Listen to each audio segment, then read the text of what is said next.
Kelompok preman itu mengira Pak Eko hanyalah kakek tua yang lemah dan mudah diperas. Kesalahan fatal.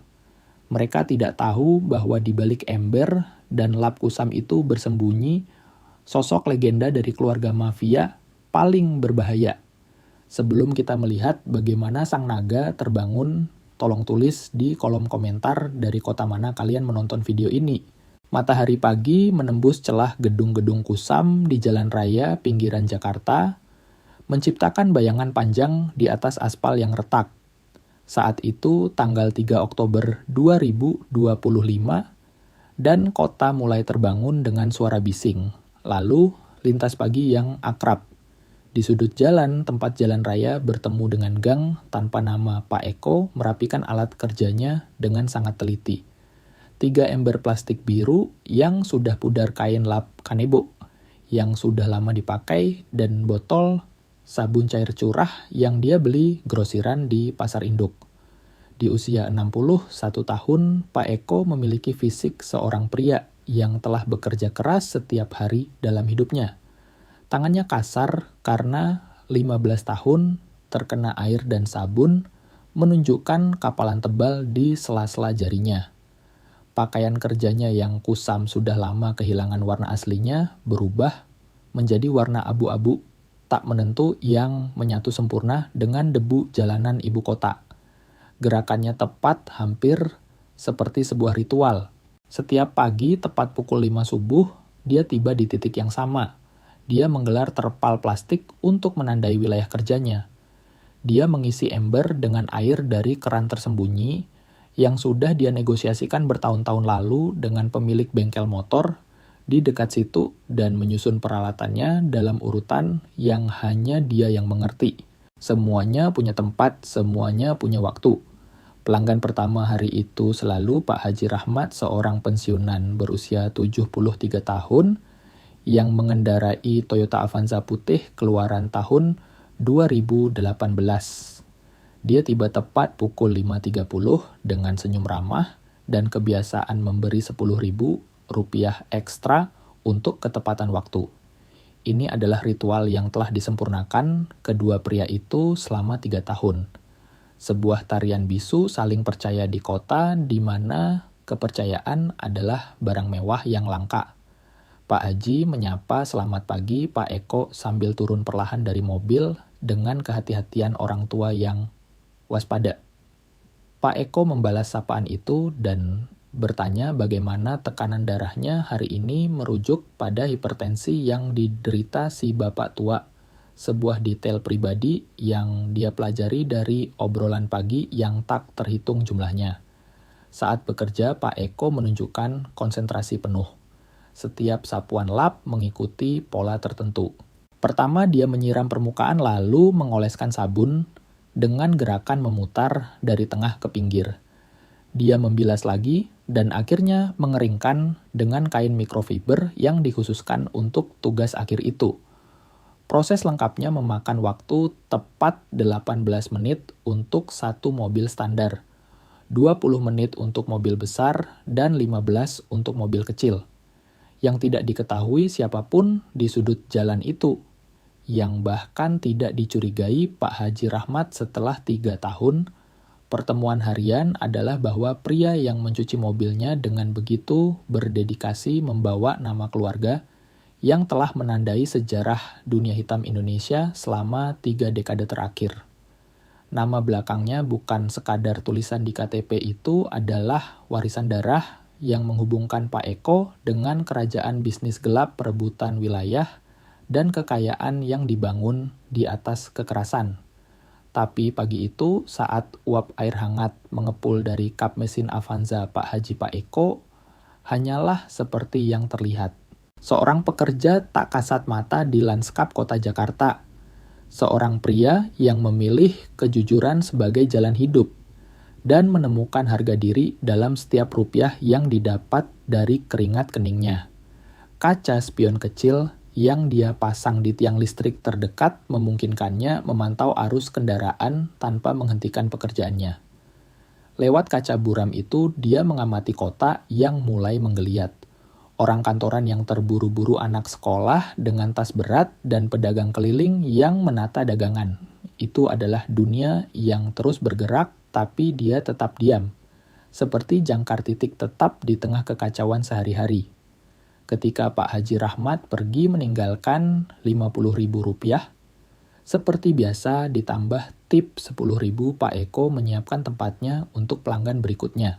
Dia tahu bahwa rutinitas sempurna ini yang dibangun selama 15 tahun, disiplin tak tergoyahkan akan segera diganggu secara brutal oleh orang-orang yang tidak mengenal beratnya nama keluarga yang telah dia putuskan untuk dia hormati melalui kerja sunyi. Halo penonton, terima kasih sudah ada di sini. Tolong tekan tombol like dan ceritakan di kolom komentar bagaimana pendapat kalian tentang cerita ini dan dari kota mana kalian menonton video ini sekarang. Mari kita lanjutkan ceritanya. Ingatan punya cara yang aneh untuk muncul kembali. Saat Pak Eko menggosok ban mobil sedan putih, suara air yang menghantam logam membawanya kembali ke tahun 1987. Saat itu usianya baru 23 tahun.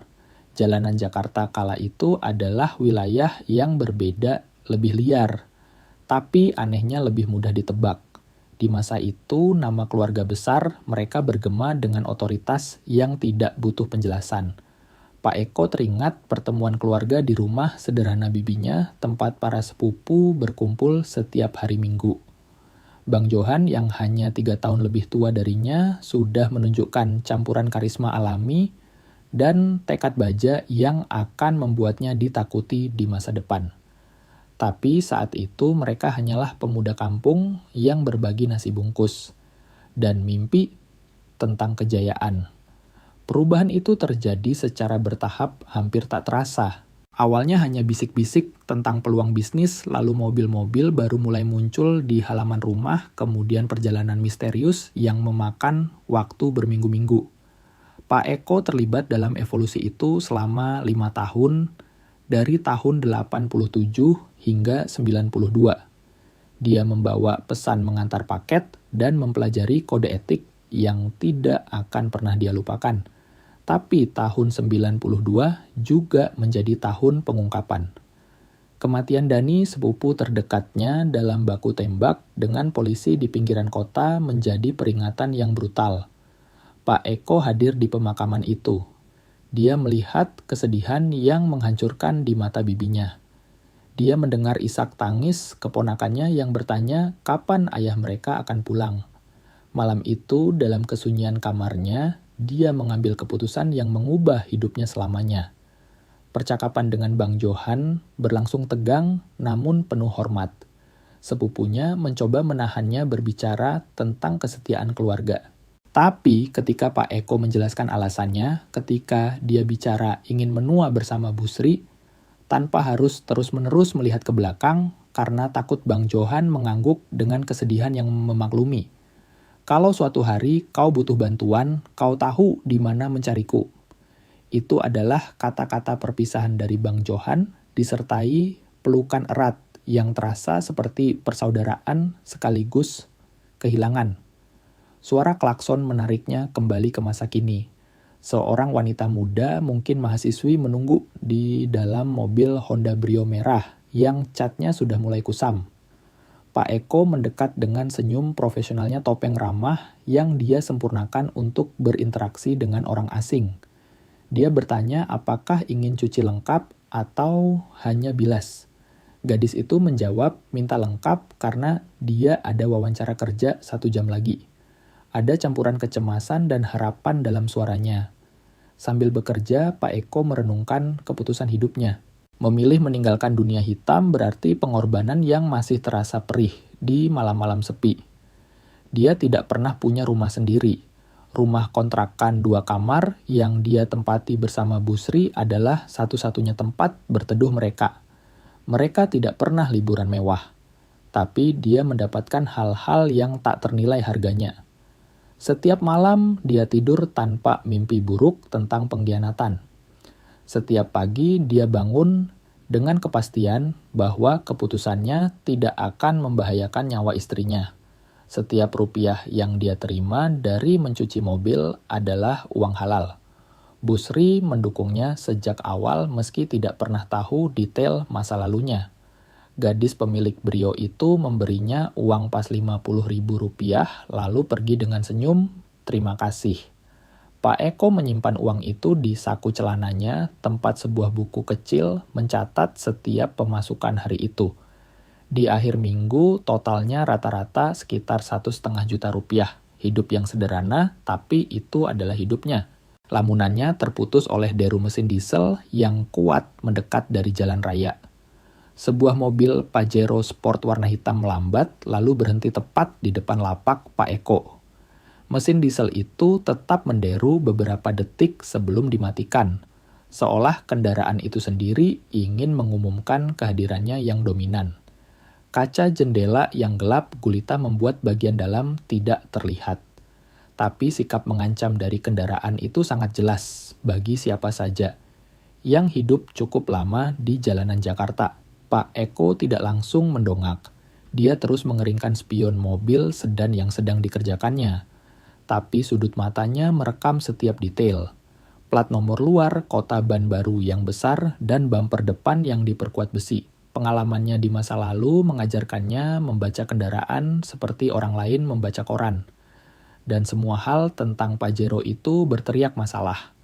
Pintu pengemudi terbuka dengan bunyi engsel yang kurang pelumas. Seorang pria berusia sekitar 35 tahun turun, dengan gaya santai yang dibuat-buat gaya seseorang yang terbiasa ditakuti.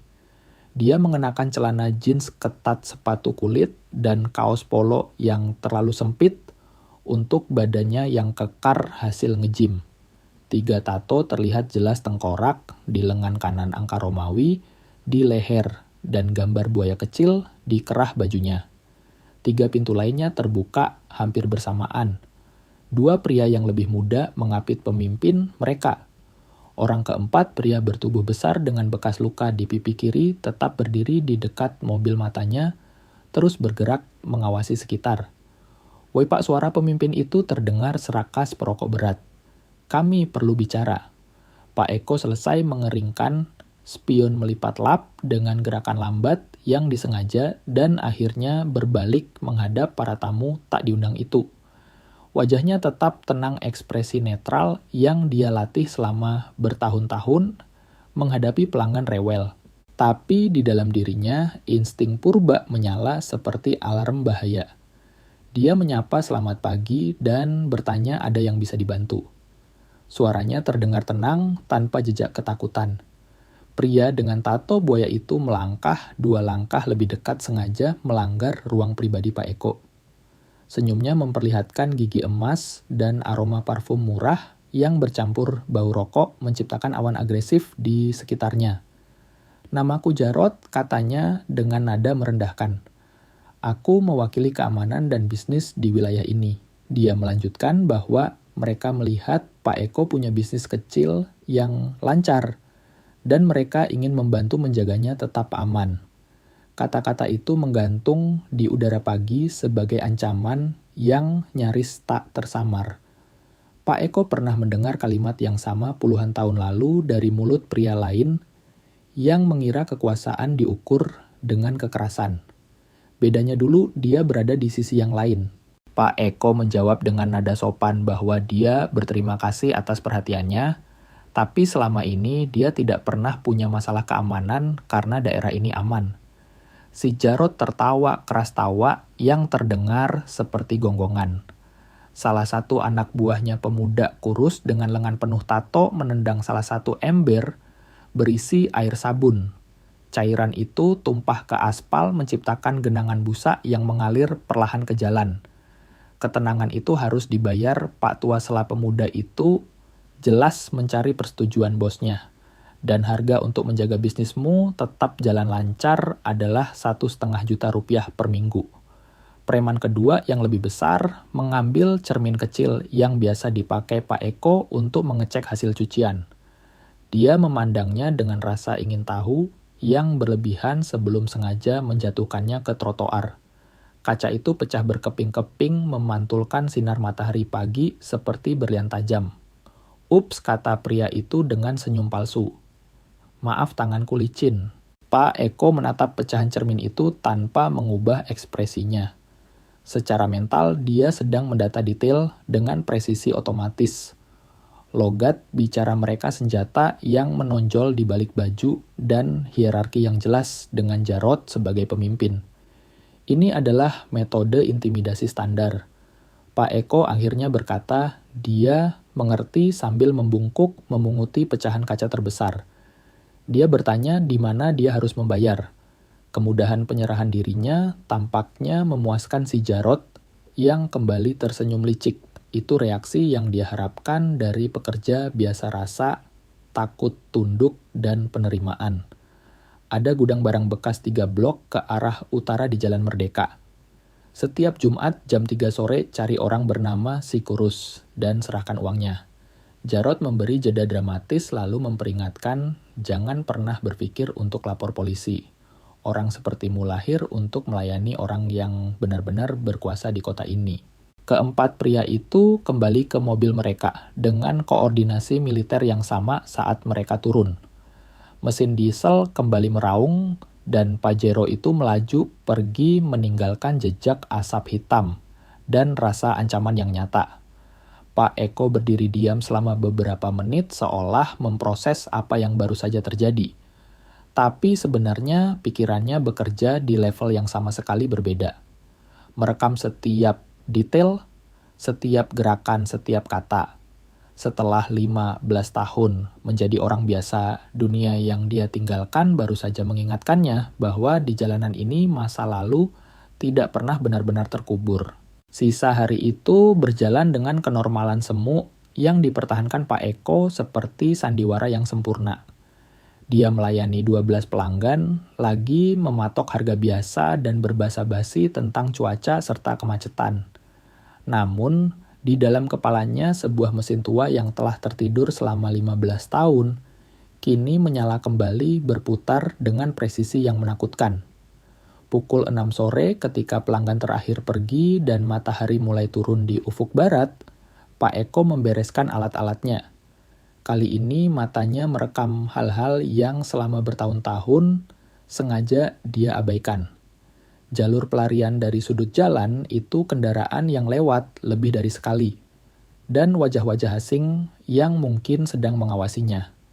Perjalanan pulang menaiki angkot yang penuh sesak memberinya waktu untuk berpikir. Duduk di pojok dekat pintu, dia menatap jalanan Jakarta dengan pandangan baru. Wilayah yang selama 1,5 dekade hanya menjadi tempat mencari nafkah kini kembali terlihat sebagai papan catur raksasa, di mana setiap langkah punya konsekuensi dan satu kesalahan kecil bisa berarti nyawa. Rumah kontrakannya bersama Busri adalah bangunan petakan sederhana di gang sempit.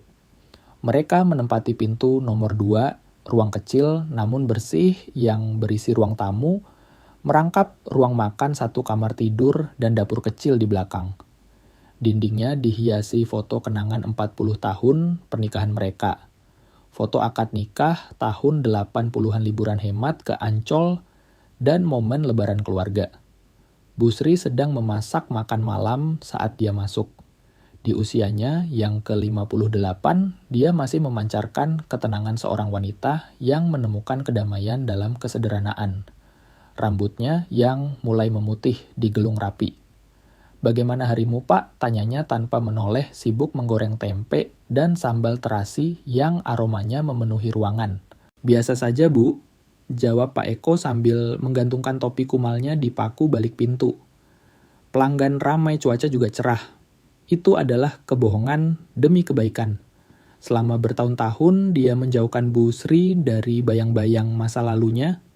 Istrinya pantas mendapatkan ketenangan ini, dan Pak Eko tidak akan membiarkan hantu masa mudanya merusak kedamaian sang istri. Setelah makan malam saat Bu Sri asik menonton sinetron, kesukaannya Pak Eko keluar ke teras kecil. Dia menyalakan satu-satunya rokok kretek yang dia izinkan untuk dirinya sendiri setiap hari. Asap beraroma cengkeh mengepul ke udara sementara dia menata pikirannya. Lampu-lampu kota berkedip di kejauhan seperti peta memori dan kemungkinan. Keputusan itu sebenarnya bukan sebuah pilihan sulit. Si Jarod dan komplotannya telah melakukan kesalahan fatal dengan memilihnya sebagai korban. Mereka tidak hanya meremehkan siapa dia sebenarnya, tapi juga melanggar prinsip dasar dunia hitam, yaitu menghormati wilayah tua dan garis darah yang menentukan kawan atau lawan. Pukul 10 malam saat Bu Sri sudah terlelap dan suasana gang mulai sepi, Pak Eko berjalan ke dapur. Dia membuka lemari bawah tempat menyimpan alat kebersihan. Di belakang botol pemutih dan sabun lantai, tersembunyi di dalam kaleng biskuit bekas yang berkarat, ada sebuah ponsel jadul. Itu adalah model Nokia lama tanpa internet, tanpa aplikasi modern, yang tidak pernah dia nyalakan lebih dari 10 tahun. Tapi baterainya masih berfungsi, dan satu-satunya nomor yang tersimpan di memori kartu, SIM-nya masih aktif. Pak Eko tahu itu karena setiap tahun di hari ulang tahun almarhum sepupunya Dani, dia menerima pesan singkat berisi satu kata, saudara. Dia menekan tombol nomor itu, jari-jarinya mengingat urutannya seolah baru kemarin dia melakukannya. 3 kali nada sambung, lalu terdengar suara yang akrab waspada, namun tidak terkejut. Eko, Bang Johan, aku butuh bicara. Apa kau aman, Bu Sri aman, kami aman, tapi ada masalah yang butuh urun rembuk keluarga. Hening sejenak di ujung telepon. Pak Eko bisa membayangkan sepupunya sedang mencerna arti telepon itu setelah sekian lama perpisahan sukarela. Di mana atau kau mau kita bertemu? Di taman bekas lapangan bola tempat kita main waktu kecil. Besok jam 11 malam, aku akan ke sana. Panggilan berakhir tanpa salam perpisahan. Di dunia asal Pak Eko, kata-kata basa-basi adalah kelemahan. Dan kedua pria itu masih mengingat kode komunikasi yang mereka pelajari puluhan tahun lalu. Pak Eko menyimpan kembali ponsel itu di tempat semula dan kembali ke teras. Dia menghabiskan rokoknya sambil menatap langit malam Jakarta, sadar bahwa dia baru saja melewati garis batas yang tak bisa dilewati kembali. Hidup tenang yang dia bangun selama 15 tahun mungkin tidak akan hilang, tapi tidak akan pernah sama lagi. Di suatu tempat di klub malam Jakarta si Jarod mungkin sedang merayakan sumber uang barunya. Dia tidak tahu bahwa dia baru saja membangunkan naga tidur yang akan mengubah keseimbangan kekuasaan di jalanan yang dia kira dia kuasai. Taman kota itu dulunya adalah saksi masa kecil 2 generasi keluarga mereka, terletak di perbatasan wilayah pemukiman padat dan area industri tua. Tempat itu kini terbengkalai. Ayunan yang berkarat rumput liar yang tinggi dan bangku beton yang penuh coretan vandalisme. Pukul 11 malam, lampu jalan yang mati setengah menciptakan bayangan gelap yang sempurna untuk pembicaraan yang butuh kerahasiaan mutlak. Pak Eko tiba 15 menit lebih awal. Dia berjalan pelan menyusuri jalan setapak yang retak mengenali setiap pohon beringin tua dan sudut tempat dia dan sepupunya dulu bermain bola plastik. Rasa nostalgia bercampur dengan ketegangan. Pertemuan ini menandai akhir dari era pasif dalam hidupnya. Bang Johan muncul tepat pukul 11 keluar dari balik pepohonan gelap dengan kemampuan gerak senyap yang dia asah selama masa mudanya berburu di hutan Sumatera sebelum menguasai beton Jakarta. Di usia 64 tahun, Bang Johan masih memiliki tubuh tegap dan aura kepemimpinan yang mengintimidasi. Dia mengenakan pakaian biasa, celana bahan dan kemeja batik lengan pendek, tapi postur tubuhnya dan cara matanya memindai sekeliling menunjukkan kewaspadaan predator yang tak pernah tidur. Kedua sepupu itu berpelukan singkat tanpa kata, sebuah pertemuan yang membawa beban 15 tahun jarak dan ikatan darah yang tak bisa diputus waktu. Bang Johan menua dengan baik meski Pak Eko melihat garis-garis baru di sekitar matanya tanda beban kekuasaan yang tak pernah dia lepaskan. Kau terlihat sehat, Dik, kata Bang Johan menatap wajah Pak Eko yang terbakar matahari kerja keras. Hidup lurus rupanya cocok untukmu. Tidak bisa mengeluh, Bang, jawab Pak Eko. Aku dan Bu Sri hidup tenang sampai kemarin sesuatu berubah. Mereka duduk di bangku beton yang jauh dari jalan utama di mana suara bising motor knalpot brong. Dari kejauhan hanya terdengar sayup-sayup. Pak Eko menceritakan kejadian hari sebelumnya dengan presisi laporan militer. Dia menjabarkan setiap detail fisik keempat preman itu logat bicara mereka yang bukan orang lokal. Mobil Pajero hitam tato yang bisa diidentifikasi hingga cara mereka mengancam. Bang Johan mendengarkan tanpa menyela, tapi ekspresinya semakin mengeras. Ketika Pak Eko menyebut nama Jarot, kepalan tangan sepupunya mengencang. Ketika dia menceritakan penghinaan yang disengaja ember, yang ditendang cermin yang dipecahkan, dan kalimat merendahkan tentang orang kecil, rahang Bang Johan, menegang menahan amarah. Kelompok serigala gumam Bang Johan setelah cerita selesai. Mereka memang sedang mencoba melebarkan sayap ke wilayah kita dalam beberapa bulan terakhir. Masuk lewat pinggiran mengganggu pedagang kecil. Biasanya kami biarkan kalau cuma riak kecil. Tapi ini beda. Kenapa beda? Karena mereka menyentuhmu. Karena kau membawa darah keluarga kita meskipun kau memilih hidup jadi rakyat biasa.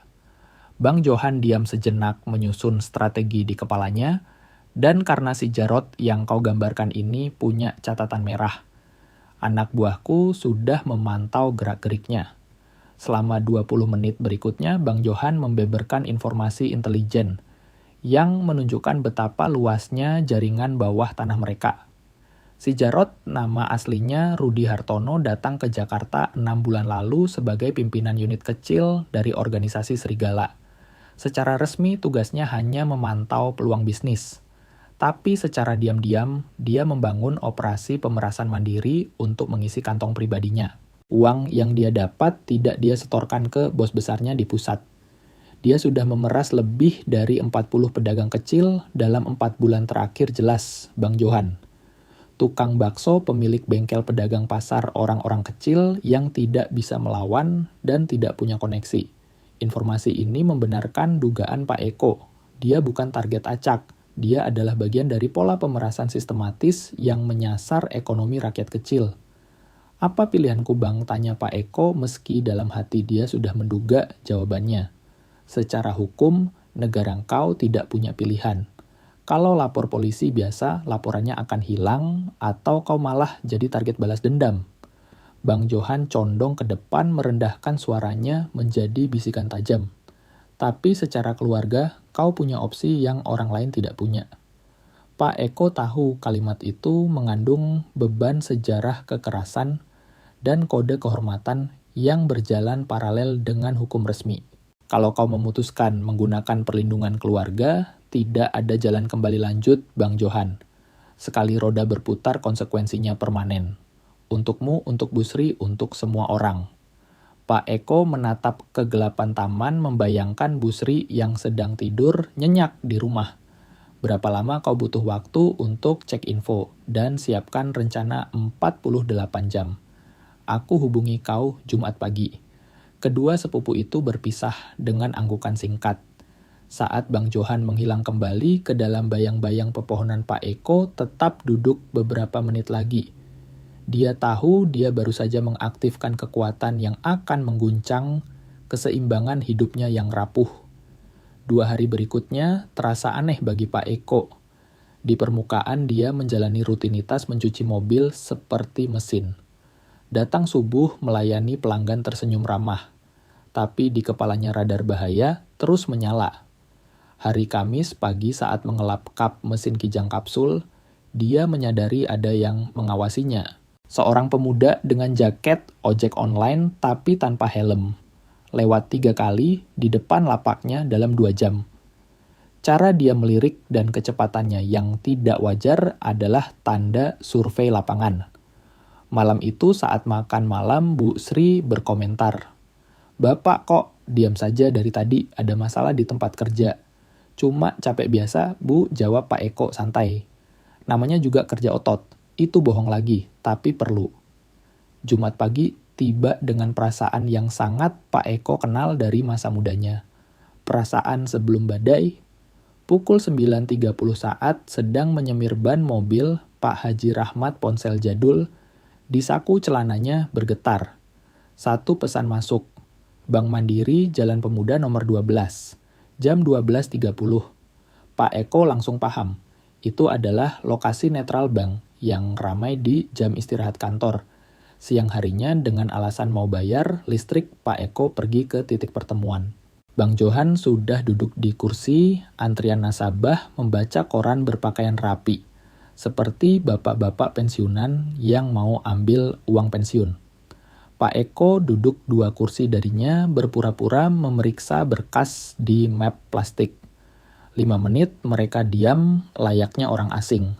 Temanmu si Jarot punya masalah lebih besar dari dugaan kita, gumam Bang Johan tanpa menurunkan korannya. Dia mencuri dari bosnya sendiri. Dari setiap 10 juta yang dia peras, dia cuma lapor 4 juta ke atasannya. Informasi itu disampaikan dengan bisikan tersamar suara mesin antrian dan obrolan nasabah lain. Bang Johan telah menggunakan 2 hari terakhir untuk mengaktifkan mata-matanya. Dia menjual perlindungan palsu. Bos besarnya di markas pusat tidak tahu menahu soal operasi recehan ini. Situasinya semakin jelas. Jarot hanyalah krocok yang berlagak jadi raja kecil. Ini menciptakan celah yang bisa dimanfaatkan. Apa saranmu? Tanya Pak Eko. Ada 2 jalan. Jalan pertama kita habisi dia langsung. Cepat bersih dia hilang malam ini. Tapi kau akan dicurigai karena kau target terakhirnya. Bang Johan melipat korannya bersiap berdiri. Jalan kedua lebih rumit tapi lebih aman buat masa depanmu. Jelaskan jalan kedua. Kita kirim bukti kecurangannya ke bos besar dia sendiri. Biar organisasi mereka yang menghukum dia karena korupsi internal. Tangan kita tetap bersih dan kau tetap jadi hantu. Itu strategi brilian. Mengadu domba musuh dengan aturan mereka sendiri. Tapi kata Bang Johan, kita butuh bukti. Foto rekaman catatan setoran. Kau harus mainkan peranmu. Terus bayar dia bersikap patuh sambil kita kumpulkan bukti. Berapa lama? 2 minggu, paling lama 3. Pak Eko menimbang pilihan itu.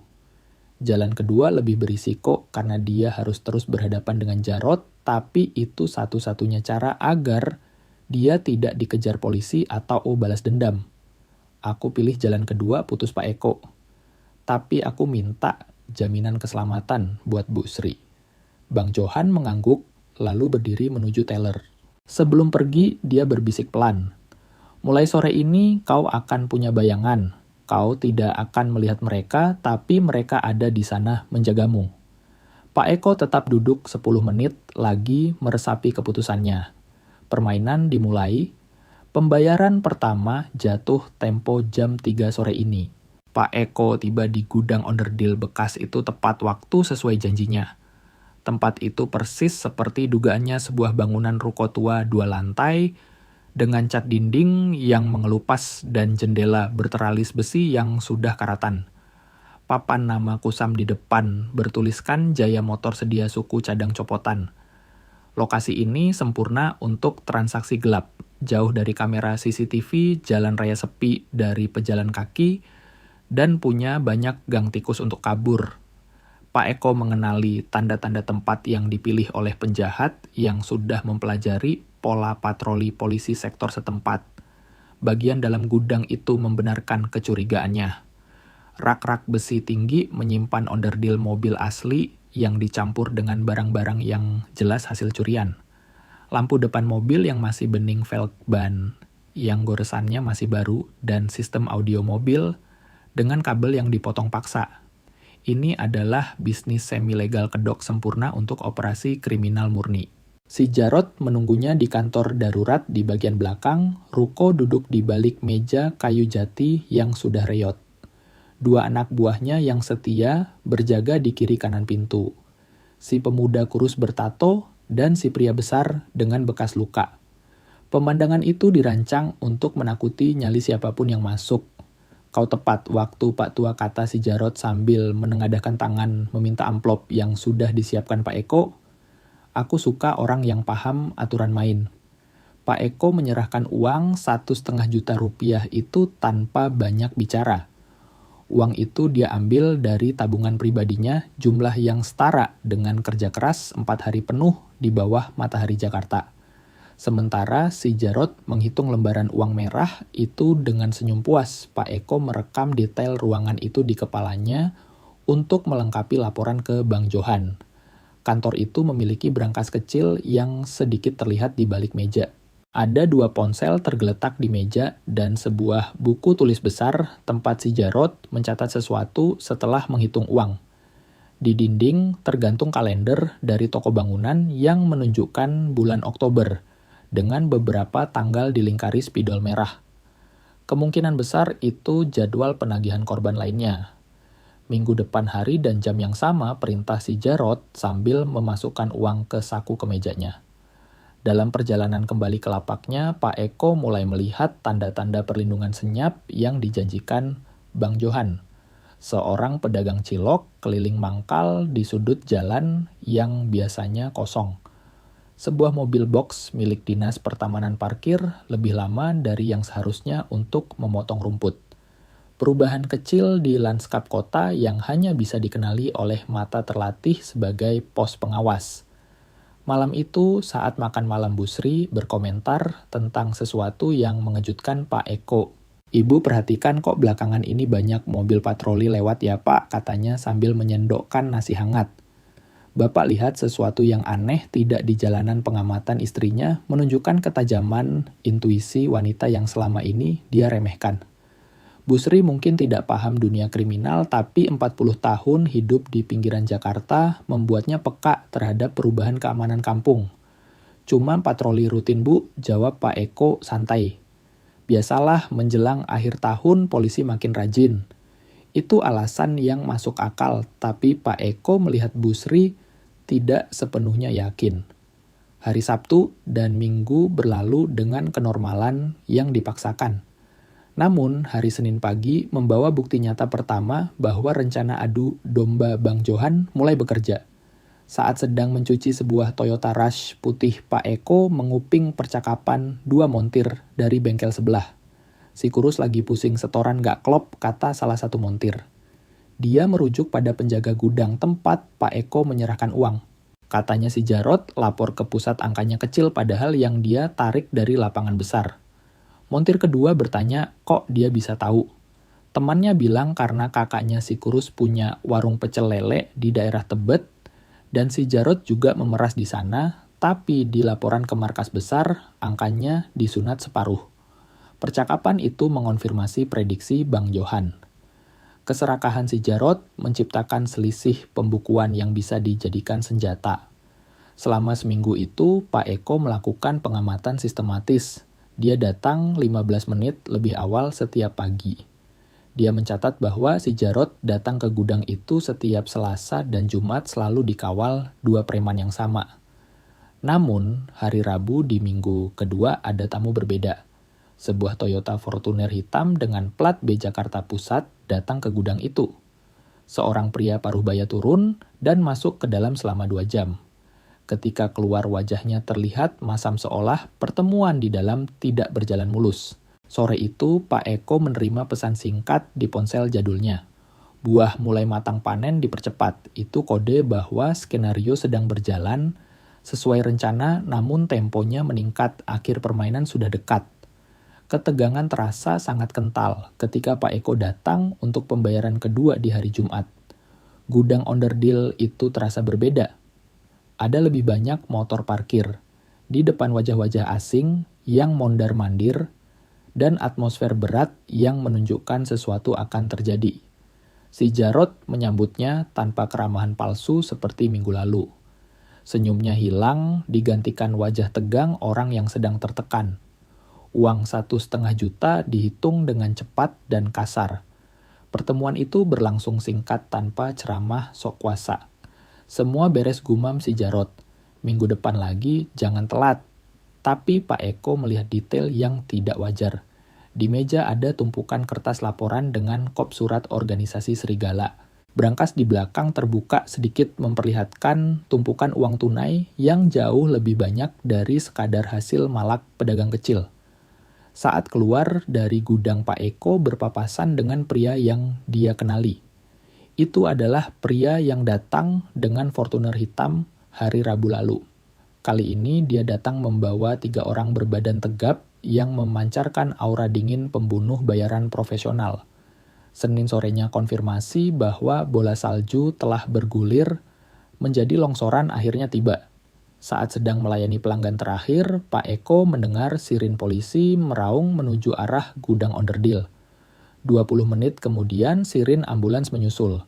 Pak Eko tidak perlu mendekat untuk tahu apa yang terjadi. Berita menyebar lewat jaringan gosip pedagang kaki 5 lebih cepat dari internet. Menjelang maghrib, tukang gorengan di seberang jalan bercerita bahwa ada keributan besar di gudang Jaya Motor. Dan setidaknya 2 orang diangkut ke rumah sakit babak belur. Malamnya di rumah Bu Sri mendengarkan radio lokal. Katanya ada penggerebekan di bengkel dekat tempat Bapak kerja ya, tanyanya cemas sambil menyajikan teh manis.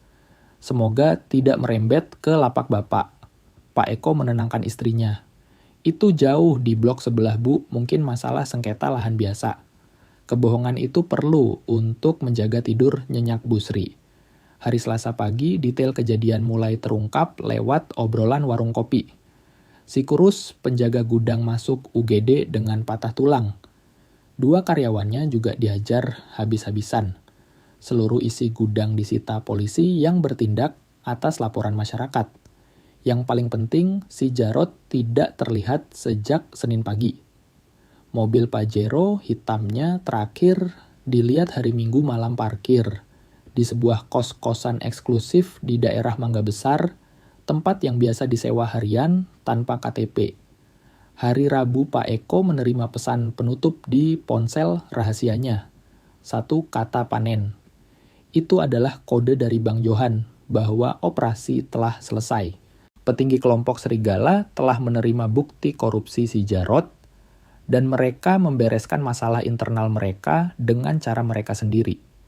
Si Jarot telah dihilangkan oleh organisasinya sendiri karena dosa yang tak termaafkan di dunia hitam mencuri uang bos. Sepanjang sisa minggu itu, Pak Eko merasakan perubahan atmosfer yang drastis di lingkungan kerjanya.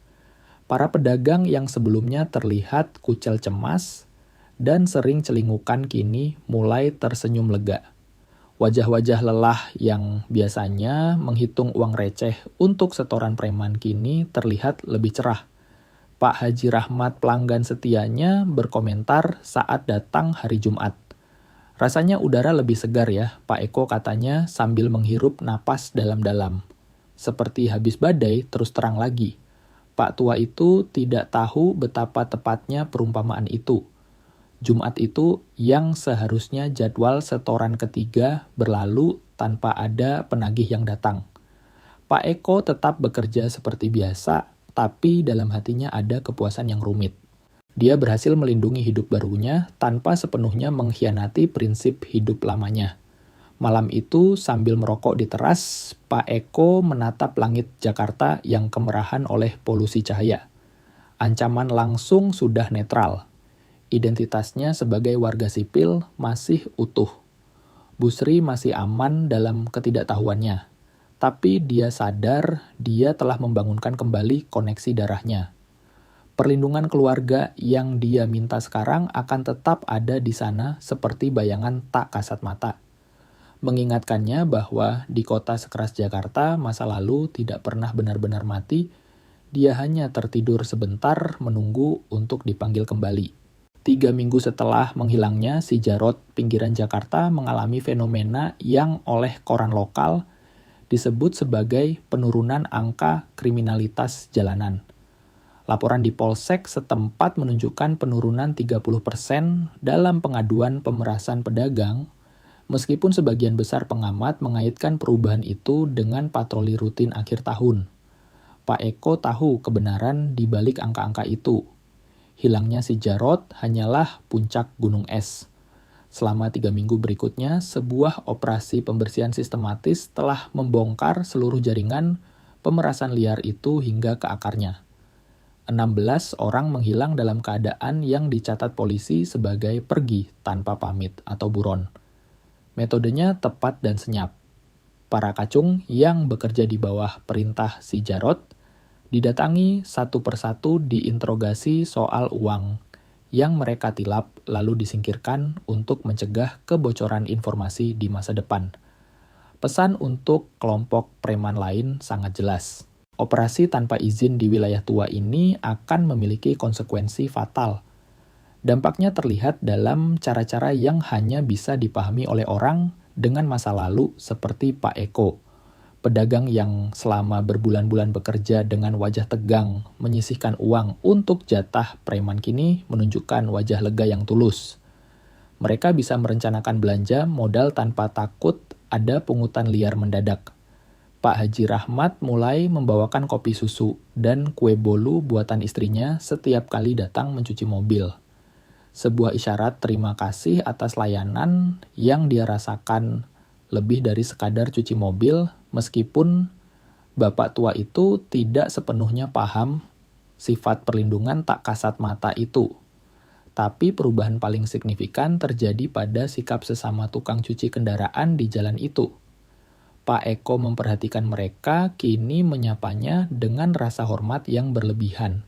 Campuran antara segan dan takut yang menunjukkan bahwa rumor tentang siapa dia sebenarnya mulai beredar di kalangan bawah tanah.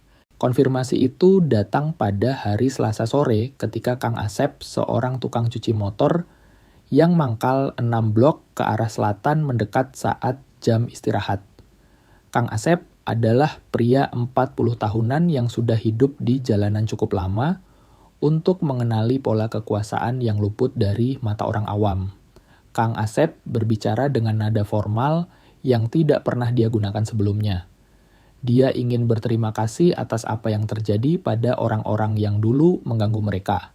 Pak Eko tidak menjawab secara langsung, tapi juga tidak menyangkal. Di dunia rakyat kecil Jakarta, kesepahaman seringkali dikomunikasikan lewat diam, yang bermakna bukan kata-kata. Kita semua berhak kerja dengan tenang jawab, Pak Eko akhirnya. Kalimat itu menegaskan solidaritas tanpa mengakui tanggung jawab. Pertukaran kalimat itu menetapkan keseimbangan baru. Pak Eko secara tak tertulis dianggap sebagai sesepuh yang memiliki backingan kuat payung pelindung bagi pekerja lain di area itu. Namun, status baru ini harus dibayar mahal. Anonimitas total yang dia jaga selama 15 tahun kini hilang. Malam itu saat Bu Sri menyiapkan makan malam, dia melontarkan pengamatan yang membenarkan kekhawatiran Pak Eko. Ibu perhatikan orang-orang memperlakukan Bapak beda akhir-akhir ini, katanya sambil memotong tomat untuk sambal. Lebih hormat, tapi juga lebih hati-hati seolah takut salah ngomong. Ketajaman istrinya mengejutkannya lagi. Bu Sri mungkin tidak tahu detail dunia kriminal, tapi 40 tahun hidup bersamanya membuatnya peka terhadap perubahan status sosial suaminya. Mungkin karena Bapak paling senior di sini, Bu, jawab Pak Eko mengelak. Mereka segan sama orang tua. Itu penjelasan yang sebagian benar, tapi mereka berdua tahu itu bukan alasan utuhnya. Ibu cuman mau Bapak hati-hati, kata Bu Sri akhirnya. Apapun yang berubah, Ibu cuma perlu tahu kalau kita aman. Ibu tidak butuh detail, tapi Ibu butuh ketenangan. Itu adalah pernyataan paling terus terang tentang kecurigaannya. Kita aman, Bu, kata Pak Eko sambil menggenggam tangan istrinya yang keriput. Lebih aman dari tahun-tahun sebelumnya Bapak janji. Januari tahun 2026 dimulai dengan insiden yang menguji seberapa kuat perlindungan itu. Sekelompok preman lokal anak-anak muda yang tidak tahu peta kekuatan baru mencoba membangun skema pemerasan amatiran yang menyasar tukang cuci mandiri.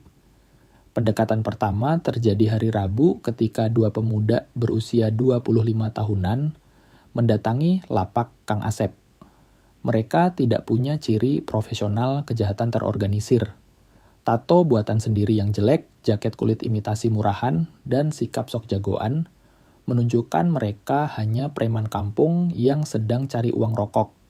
Kang Asep mendatangi lapak Pak Eko sore itu juga wajahnya pucat pasi. Pak Eko, saya butuh saran, bisiknya. Ada anak-anak baru datang minta jatah keamanan 500.000 seminggu. Saya bingung harus bagaimana. Ini adalah situasi yang sudah diprediksi Bang Johan. Hilangnya kelompok si Jarod menciptakan kekosongan sesaat yang pasti menarik perhatian pemangsa kecil lainnya. Pak Eko mendengarkan detailnya. Dua pemuda itu menggunakan intimidasi fisik langsung mendorong-dorong Kang Asep dan mengancam akan merusak kompresor airnya kalau tidak bayar. Mereka kasih tenggat waktu, tanya Pak Eko. Hari Jumat besok, mereka balik buat ambil setoran pertama. Kang Asep menyeka keringat dingin di dahinya. Pak Eko, saya tahu Bapak punya kenalan. Bisa bantu saya, inilah saatnya membuktikan apakah perlindungan yang dia negosiasikan benar-benar berlaku untuk komunitas atau hanya untuk dirinya pribadi. Jangan bayar sepeser pun, kata Pak Eko tegas. Kalau mereka datang, biarkan saja, tapi kasih kode ke saya. Malam itu, Pak Eko menggunakan nomor darurat yang diberikan Bang Johan. Percakapannya singkat dan padat.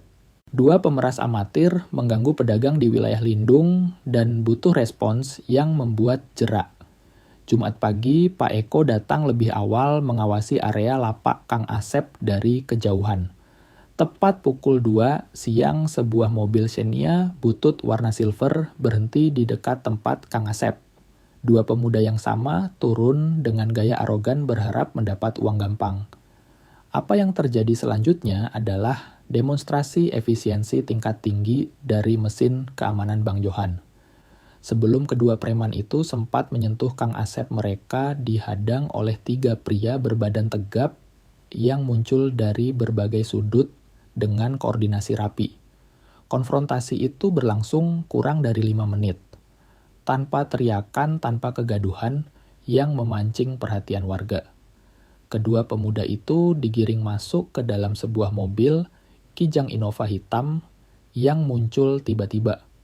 Mobil Xenia mereka dibawa oleh salah satu orang Bang Johan. Dalam sekejap mereka hilang dari pandangan. Kang Asep datang ke lapak Pak Eko 1 jam kemudian dengan campuran rasa lega dan takjub. Saya tidak tahu apa yang terjadi Pak, tapi orang-orang itu dibawa pergi, katanya dengan suara gemetar. Bapak-bapak yang bawa mereka cuma bilang, kalau ada yang ganggu lagi lapor saja. Itu adalah konfirmasi mutlak. Perlindungan itu nyata, efektif, dan meluas ke komunitas. Insiden itu menyebar cepat di antara pedagang, menciptakan efek jera yang luar biasa. Kelompok preman kecil lain yang mungkin melirik daerah itu langsung mundur teratur sadar bahwa wilayah itu dijaga oleh kekuatan besar. Pak Eko melihat bagaimana usaha kecil di sekitarnya mulai berkembang. Mereka berani buka lebih malam, menambah stok barang dan bekerja dengan senyum. Tapi dia juga sadar setiap intervensi seperti ini semakin mengikatnya kembali ke dunia yang dulu dia tinggalkan. Maret 2026 menandai 16 tahun Pak Eko menjadi tukang cuci mobil di jalan itu. Tidak ada perayaan resmi, tapi tanggal itu menjadi bermakna bagi komunitas pedagang di sana. Pak Haji Rahmat datang membawa nasi tumpeng mini. Pelanggan lain memberi bingkisan kecil. Suasana di sana bukan lagi sekadar aman dari kriminal, tapi sebuah zona damai di tengah kerasnya Jakarta. Namun sore itu ujian terakhir datang dalam bentuk mobil dinas resmi. Sebuah SUV hitam dengan plat nomor kementerian berhenti di depan lapaknya. 3 pria turun mengenakan kemeja putih rapi dan celana bahan sangat kontras dengan debu jalanan. Sikap tubuh mereka tegap dan terkoordinasi, ciri khas aparat intelijen atau reserse federal. Pimpinannya pria 40 tahunan dengan rambut klimis mendekat dengan percaya diri. Bapak Eko tanyanya sambil menunjukkan lencana kewenangan secara sekilas. Kami dari unit khusus, perlu bicara sebentar soal aktivitas kelompok kriminal di wilayah ini.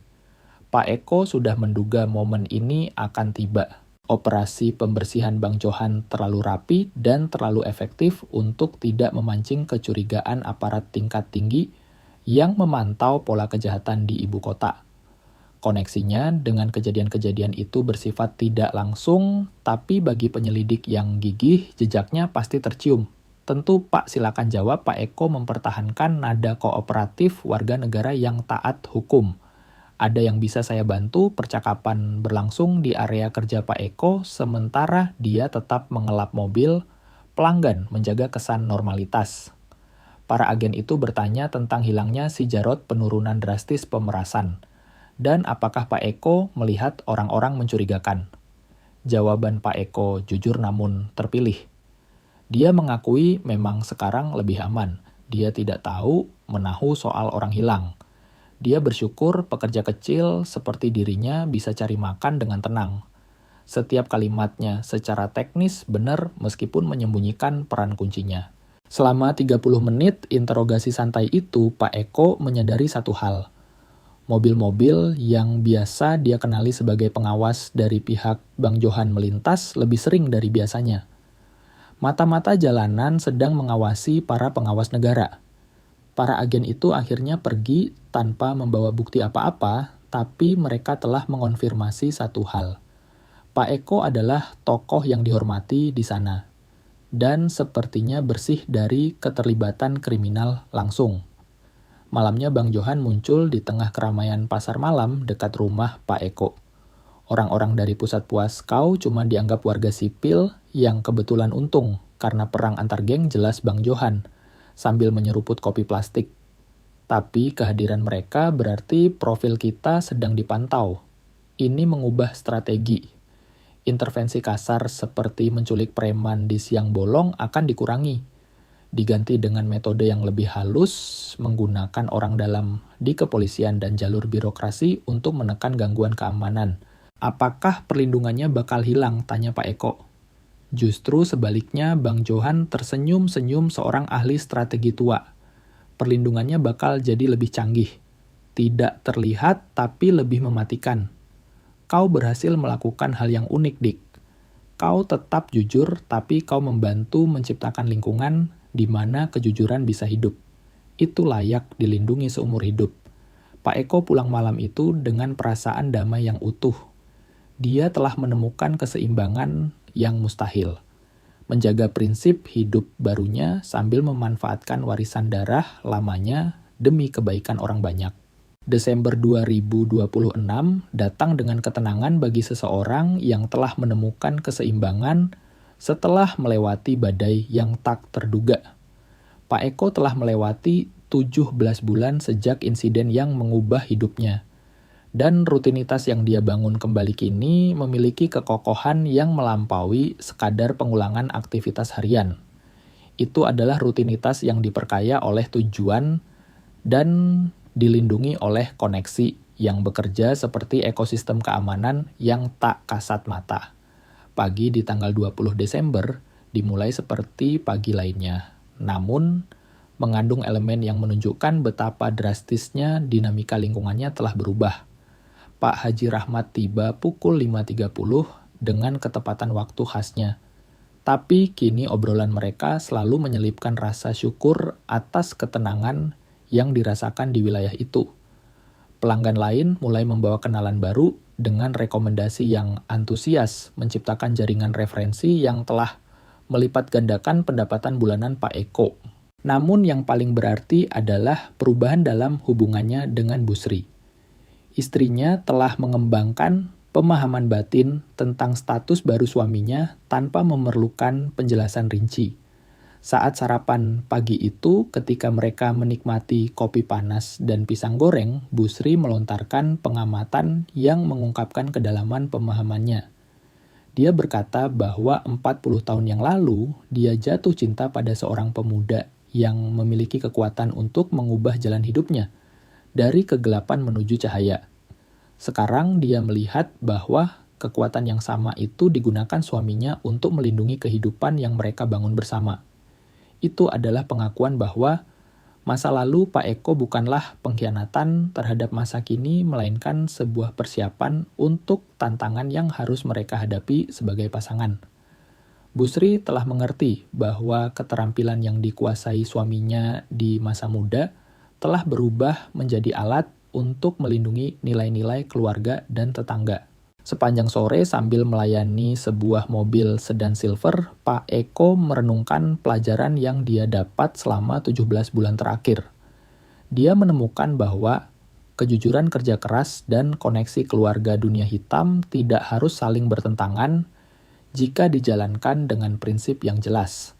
Transformasi pribadinya adalah murni, namun darahnya tetap menjadi sumber perlindungan bagi orang-orang yang dia pilih untuk dibela. Momen paling menyentuh tiba menjelang maghrib ketika Kang Asep ditemani oleh 5 tukang cuci motor lainnya dari wilayah sekitar mendatangi lapaknya. Kang Asep bertindak sebagai juru bicara kelompok itu. Dia berkata dengan nada hormat bahwa mereka ingin berterima kasih atas semua yang Pak Eko lakukan bagi mereka. Mereka tidak tahu detailnya dan tidak ingin tahu, tapi mereka sadar bahwa berkat Pak Eko mereka bisa mencari nafkah tanpa rasa takut diperas preman. Itu adalah pengakuan komunitas yang mengukuhkan warisan yang Pak Eko ciptakan, tanpa dia cari secara sadar. Keputusannya untuk melawan pemerasan menggunakan koneksi keluarga telah menghasilkan manfaat yang meluas, jauh melampaui situasi pribadinya menciptakan lingkungan di mana pekerja jujur bisa berkembang. Malam itu, saat makan malam, Bu Sri mengajukan usul yang menyimbolkan keyakinannya pada masa depan yang telah mereka amankan. Dia berpikir bahwa mungkin sudah saatnya mereka membeli rumah sendiri. Dengan tabungan yang terkumpul dan stabilitas yang mereka miliki sekarang, mereka bisa memiliki tempat berteduh yang benar-benar milik mereka, bukan lagi sekadar kontrakan.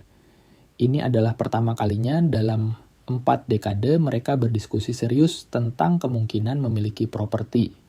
Usulan itu mencerminkan bukan hanya perbaikan ekonomi, tapi keyakinan mutlak bahwa keamanan mereka bersifat jangka panjang.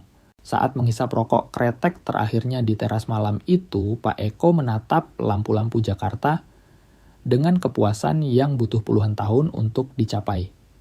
Dia berhasil melakukan sesuatu yang tampak mustahil ketika dia meninggalkan dunia kriminal dulu. Mempertahankan koneksi keluarga yang memberikan perlindungan nyata tanpa mengorbankan prinsip etika yang memandu pertobatannya. Lapak cuci mobilnya telah menjadi lebih dari sekadar tempat mencari nafkah. Itu adalah simbol nyata bahwa adalah mungkin untuk hidup jujur dan sejahtera di pinggiran ibu kota ketika seseorang memiliki perlindungan yang tepat. Pedagang lain di sekitarnya mulai memperpanjang jam buka, mempekerjakan kerabat, dan berinvestasi pada perbaikan kios yang mencerminkan kepercayaan pada stabilitas masa depan. Tanggal 21 Desember, tepat 17 bulan setelah pertemuan pertamanya dengan si Jarod Pak Eko, tiba di lapaknya pukul 5 pagi seperti yang telah dia lakukan selama lebih dari 16 tahun. Dia menyusun ember dan lap mengisi wadah dengan air, dan menunggu Pak Haji Rahmat dengan ketenangan seseorang yang telah menemukan titik tengah antara dua dunia yang bertolak belakang. Saat matahari terbit di langit Jakarta menyinari sudut jalan tempat dia memilih membangun hidup barunya, Pak Eko tahu dia telah mencapai sesuatu yang unik. Dia menghormati masa lalunya dan masa kini menciptakan warisan yang melindungi nilai-nilai komunitas tanpa mengkhianati transformasi pribadi yang telah mendefinisikan 40 tahun pernikahannya. Di pinggiran Jakarta ada seorang tukang cuci mobil yang tidak ada seorang pun berani mengganggunya. Bukan karena takut padanya secara fisik, tapi karena hormat pada keseimbangan yang dia ciptakan antara kejujuran pribadi dan perlindungan keluarga. Sobat, dari perjalanan panjang Pak Eko ini, kita belajar satu hal yang sangat berharga tentang definisi kekuatan yang sebenarnya. Banyak orang di dunia ini seperti si Jarod yang mengira bahwa kekuasaan itu harus dipamerkan, harus berisik, dan harus menindas orang lain agar terlihat hebat. Mereka lupa bahwa tong kosonglah yang nyaring bunyinya. Pak Eko mengajarkan kita bahwa kekuatan sejati justru seringkali tersembunyi dalam kesunyian. Keberanian terbesar bukanlah saat kita memegang senjata untuk menyerang, melainkan saat kita memiliki kemampuan untuk menghancurkan, namun memilih untuk menahan diri demi melindungi kedamaian orang-orang tercinta. Masa lalu, sekelam apapun itu, tidak perlu kita kubur dengan rasa malu. Justru pengalaman pahit itu bisa kita tempa menjadi perisai untuk menjaga masa depan yang lebih baik.